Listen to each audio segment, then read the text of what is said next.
उपस्थिति की चुनौती सबसे बड़ी चुनौती है, क्योंकि जब बच्चा आएगा ही नहीं तो बाकी सारी चुनौतियों का जन्म हो स्वतः हो जाता है। जो बच्चे नहीं आते हैं उनका एक कारण ये होता है कि उन्हें उनके जो माता पिता होते हैं उन्हें तुरंत का लाभ दिखता है। जैसे हमारे यहाँ पे आलू कूदते हैं, मटर टूटती है या जो फसल कटती है तो वो केवल ऐसे 50 रुपए 40 रुपए इतने तक का लाभ उन्हें डेली हो जाता है, 100 रुपए भी हो सकता है। तो माता पिता को वो बड़ा लाभ लगता है। उन्हें शिक्षा का जो दूरगामी जो लाभ है वो दिखाई नहीं देता है। तो इस तरीके से हमें उनसे संवाद करना है और इस मुद्दे पे बातचीत करनी है।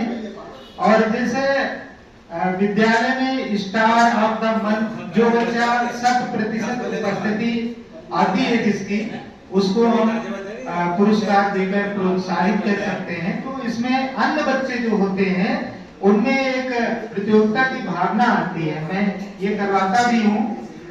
और दूसरा ये है कि सरकारी स्कूल के प्रति लोगों का नकारात्मक थोड़ा दृष्टिकोण रहता है। जैसे कल भी बात हुई थी कि अगर 2 बच्चे हैं, एक प्राइवेट में पढ़ता है एक सरकारी में पढ़ता है, तो जो प्राइवेट वाला है उसे समय से भेजेंगे, ड्रेस भी बनवाएंगे और सारी स्टेशनरी वगैरह सब कुछ होगा। लेकिन सरकारी वाले के लिए कहेंगे कि तुम आज रुक जाओ, मम्मी की सहायता कर देना, या मिट्टी लानी है या जो कुछ भी करना है, तो सरकारी वाले को रोक लेते हैं। तो ये उनका दृष्टिकोण है। तो उसको हमें सुधार करना है, उनको समझाना है कि भाई देखो जो सरकारी में पढ़ता है वहां भी टीचर हैं और अच्छे टीचर हैं, वो आपके बच्चे को बेस्ट शिक्षा दे सकते हैं, उनके पास बहुत सारा अनुभव भी है। ये बात अलग है कि आपसे पैसे नहीं जा रहे हैं, लेकिन पैसे तो उनको मिल रहे हैं ना, वो सरकार दे रही है। आपकी जेब से जो पैसा जाना चाहिए वो सरकार अपने पास से दे रही है और वो पैसा आपका है। सरकारी समझ के विद्यालय में नुकसान भी होता है। तो लोगों से हम इस तरीके से वार्तालाप कर सकते हैं कि सरकार जो भी चीजें प्रोवाइड कराती है वो आपके पैसे से ही होती है। जीएसटी है, आप कोई भी चीज लेते हैं तो सरकार के पास जाता है और वही पैसे से आपके स्कूल में लगाया जाता है। तो ये संपत्ति आपकी है, इसकी सुरक्षा आपको ही करनी है और ये आपकी अपनी है।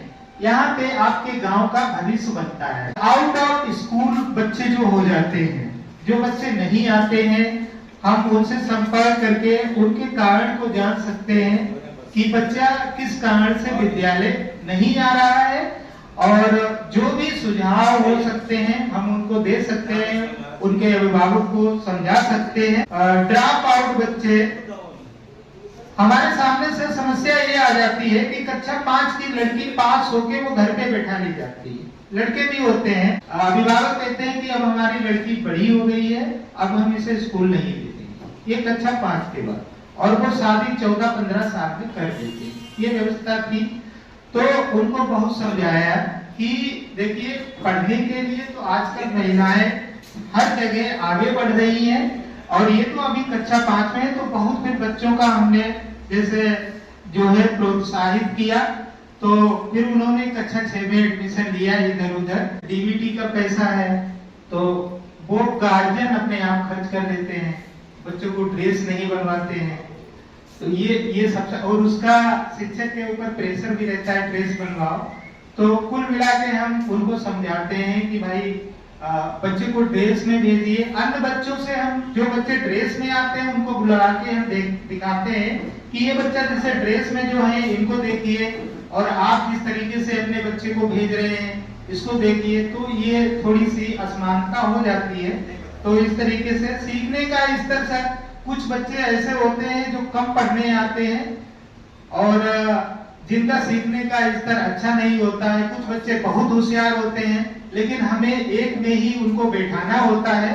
तो उसमें जैसे जिलाधिकारी महोदय जी ने एक टियरिंग का जो एक पद्धति चलाई कि एक जो बच्चा बहुत अच्छे लेवल का है, एक लोएस्ट है, तो उनको हम अगर पास में बैठा के तो एक दूसरे का अनुभव वो शेयर कर सकते हैं। तो इस तरीके से हम अच्छा करने का प्रयास कर सकते हैं। धन्यवाद।